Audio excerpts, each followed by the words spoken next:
Hi, welcome to Nikki's Modern Mediterranean. My name is Nikki Gleckis. I'm mother of 4 awesome children, wife and CEO of a highly successful catering and event business, Nikki Gleckis Events. It makes me so happy when people eat well and enjoy each other's company, which is why I created this place where I can show you exactly how I do it. From my signature dishes to my creative decor, I love setting the table. Join me for today's episode where we're making meatballs. Every cuisine has a meatball recipe. It's basically a universal comfort food. Today we're making 2 different Greek meatballs. One we'll make as an appetizer, and the other is my all-time favorite recipe my yaya made for me growing up. Now my family loves it too.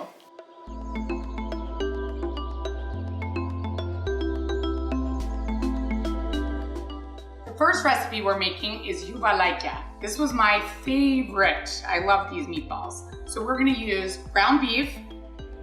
We're gonna soak some bread. You can use white bread, wheat bread. I just use wheat because that's what I have in my house. We're gonna soak that in the water, get that nice and moist. That's what you're doing basically, because these meatballs, we want to be a really nice soft texture. So that's what the liquid is gonna add for that. So we're gonna add the bread. Then we're gonna do 1 egg. I always add, when I crack my eggs, I always crack them into a separate bowl because just in case the egg is bad or you get a shell, you don't wanna ruin whatever you're making. So we'll crack the egg in here. Add that, our meat. Then we're gonna do chopped onion. I had already prepped this before. Chop that for you. Then we're gonna use a uncooked long grain rice. Like that, it's already smelling delicious. Some pepper and salt. And then I'm gonna chop some parsley before we mix these together. So we'll just get a good amount of parsley into this.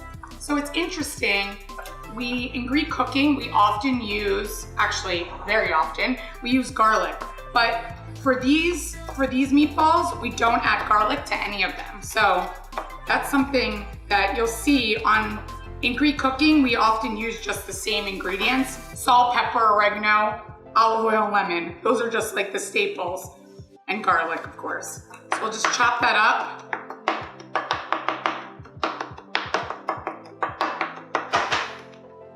And add that to our meatballs, and that's it. We're gonna get that mixture mixed up and roll that.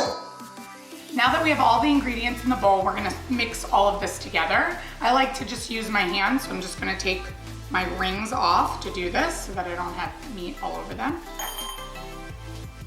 And we wanna make sure, we're not gonna over mix this, we're just gonna mix it so all the ingredients are well incorporated. It doesn't take too much effort to do this, but we just wanna get all of the rice into the mixture, because you want, when you're rolling the meatballs, you wanna make sure that you have all the spices and rice in each one. So we wanna make sure that when we're mixing this, it's also nice and soft. You see that there's a good amount of liquid in this from when we soak the bread. So if you don't feel that it's soft enough, you can add a little bit of water to it, just a couple drops.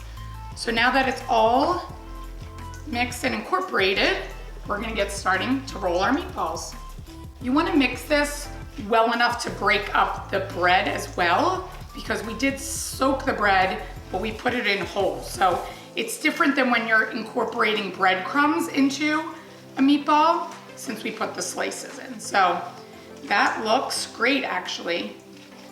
Now we're gonna get ready to start rolling our meatballs. I roll them a little bit bigger to make it more of an entree size, but some people will do it different because we're making an avolemino soup basically on top of it. You can make them small and make it into a traditional soup as well. So I'm gonna make them just like that. And so to make sure that the mixture is soft enough, you can kind of see how it's not really standing so firm. And if you just touch it and it makes a little indentation, you know the mixture's soft enough. So I'm gonna get rolling. And then we're gonna get our chicken broth ready to cook the meatballs. When I make this recipe, I like to make a larger batch of these. I like to put some in the freezer so that we can enjoy this later, because it is a little bit time consuming when you're making this, so I like to make a bigger batch. My godson, I made these last week and he absolutely loved these. And he's a picky eater, it's only about 1.5. So since I got to see that he really enjoyed this, I'm not gonna see him today, so I'm gonna make a bigger batch and freeze some, and I'll give it to him later. This is also great when my kids were little. It has so many great items in it for them to eat, and once I knew that my son ate the lemon and egg soup and the meat, I would make a big batch of this and just give it to him all the time instead of baby food. When you're batch cooking, this is great for, you can have the kids help you do this on the weekend and freeze this so that when you're busy and working during the week or even on the weekend, it's great to kind of set aside a time to make these and make a larger amount so that you can enjoy this during the week or during the month, and you don't want to make this every single time. It's really hard to make a homemade cooked dinner every day. Even though I like to sit down at the table with my kids, it's not always so easy to make something from scratch every single night. So whenever I can batch cook or repurpose some ingredients, I really enjoy doing that so that it looks like I have a home cooked meal, and I do, but maybe it doesn't take me as long every single night. Growing up, my grandmother used to have us come over once a week, and she would make these meatballs. These were actually all of my cousins' favorite meal. I'm kind of wondering now that I'm making this just for my family of 6, how many pounds of ground beef she had to use for making it for 18 grandchildren or 18 family members. So to cook our meatballs, we're just gonna put chicken broth in a pot and bring that to a boil, and then we're gonna stick our meatballs in. While my chicken broth is boiling, I'm going to roll the meatballs into flour. We're gonna do this before we put them right into the chicken broth, and the flour is gonna help thicken our sauce that we're making, because we're gonna make avolemano, and it thickens the broth. So we're just gonna roll them in, and then we're gonna stick them in the pot.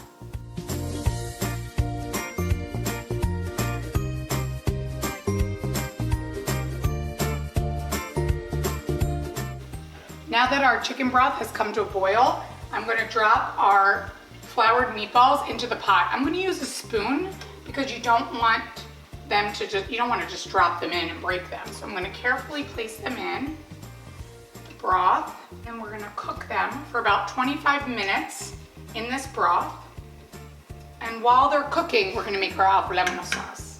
When you're putting the meatballs in, if you need to make room, you're just never stir the pot because you'll break up the meatballs. Just take the handles and you can shake the pot, and then the meatballs can all find their little space there.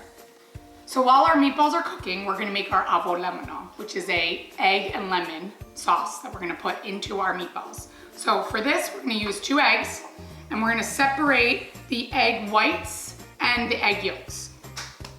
So we're just gonna do it. You can use, sometimes they have tools to separate this, but I'm just gonna use the egg shells for this. This was always something fun for me to try when I was younger. So I'm just gonna separate that. And then we're gonna use our hand mixer to whisk them together. You can use a hand whisk as well, but I'm gonna use the hand mixer. It just helps really incorporate the ingredients better. So I'm gonna do that. I'm gonna use on speed 3 to get these nice and fluffy.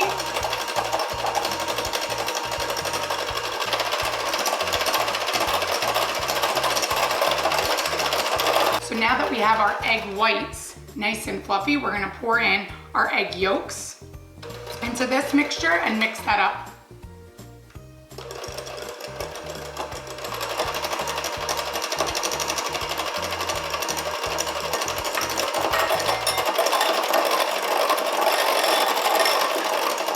Beautiful color.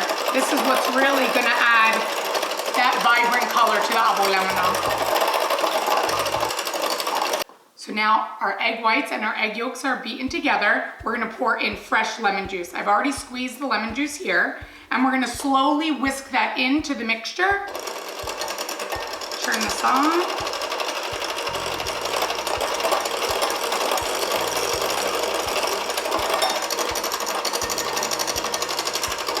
I can already smell the delicious lemon flavor.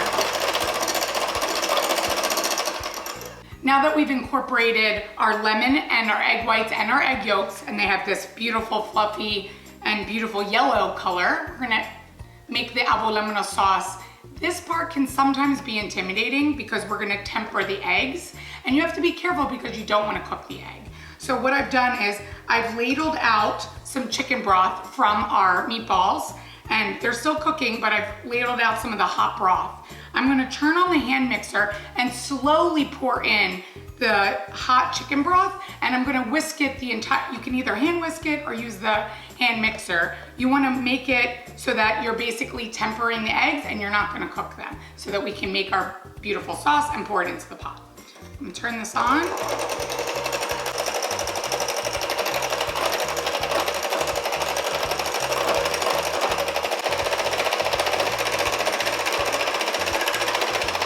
When I was younger, I used to try this, and I've messed up several times and I've gotten very nervous, but now it's really not that intimidating. And now that it's tempered, it's ready to go into the pot. Now that we've tempered our egg, lemon with our hot broth and our meatballs have cooked, we're gonna pour it into the pot. And then remember not to stir the pot, we're gonna shake the pot and cook it for another 2 hours.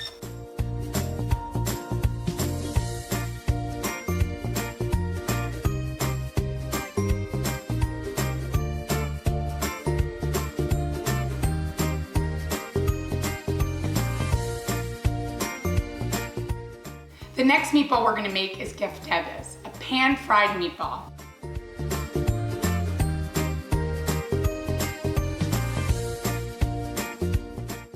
At our Greek restaurant, this was one of our best-selling dishes, and at our catering company, it's one of the most popular past appetizers.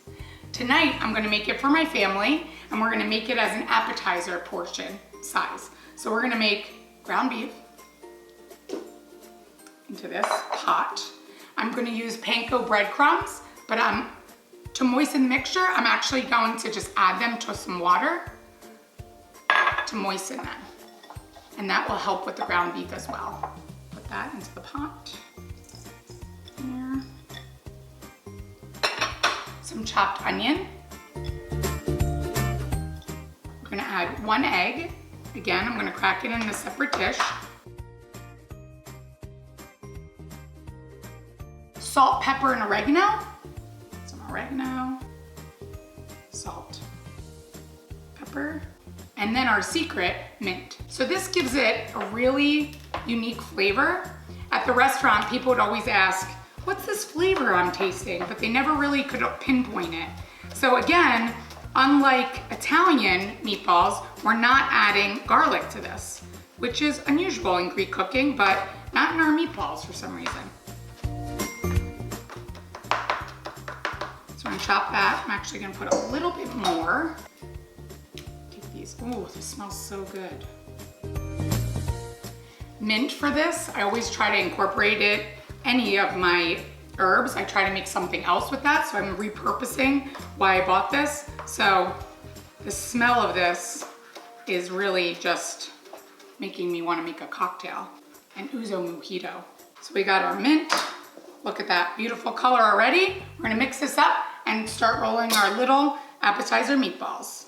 Now that our mixture is all well combined, we're gonna get ready to roll them. So I'm gonna roll these in an appetizer size. It's like about, I would say, that's like 1.5 inches. Roll those, nice size. I'm gonna put them in a pan, and then we're going to roll them in flour and pan fry them on the stove with just a little bit of olive oil. And tonight I'm gonna serve them with tzatziki we made in one of our earlier episodes. and I have some left over in the fridge. If you don't have tzatziki and you don't have time to make it, you can also serve this with just some plain Greek yogurt. That works really well too. This is a fun task to give your kids if you want them to hold the raw meat. You can get them all on the counter and have them roll these. You know, have to give kids like little simple tasks for them to do so that they can feel like they've been included in making the food. Now that we've rolled our meatballs, we're gonna roll them in flour and pan fry them in olive oil.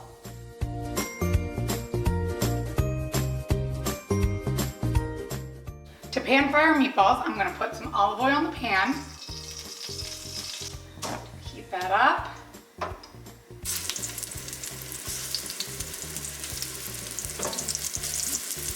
You want to put the meatballs in the oil when the oil is sizzling, not burning, so you can lower the heat. And when you put them in for a couple minutes, you want to get that nice golden color. You're going to keep turning the meatballs so that they're cooked on all the sides. You want to make sure that the meatballs are cooked through. When the meatballs have this golden color, you know that they're finished and you can take them out of the pan. But if you're not sure, you can always just take one out. Anything that I'm cooking in oil, I always use a paper towel to dry off the excess oil, but you can cut it in half to make sure that it's completely cooked, which it is, and it looks delicious. So now that our keftedes are finished, I plated them with a little tzatziki, and I'm gonna put on top some of the lemon olive oil dressing that I made in an earlier episode. I'm gonna pour that on top. It's gonna give it a nice lemony flavor, which is so good. It smells great. I've also made some mini keftedes that this is how I would serve them if I was doing a cocktail party, or you can use these as a past appetizer. I just put a little dollop of tzatziki on top. I can't wait to try this Youvarlakia. Let's try this here. When I was younger, my yaya would make these with homemade French fries, and I would dip it in the lemon sauce. I can't wait to try this. Oh, look at that. So good. If I close my eyes, I could still see my yaya's plastic tablecloth and plastic covered furniture. I wish my cousins were here to taste this. So good.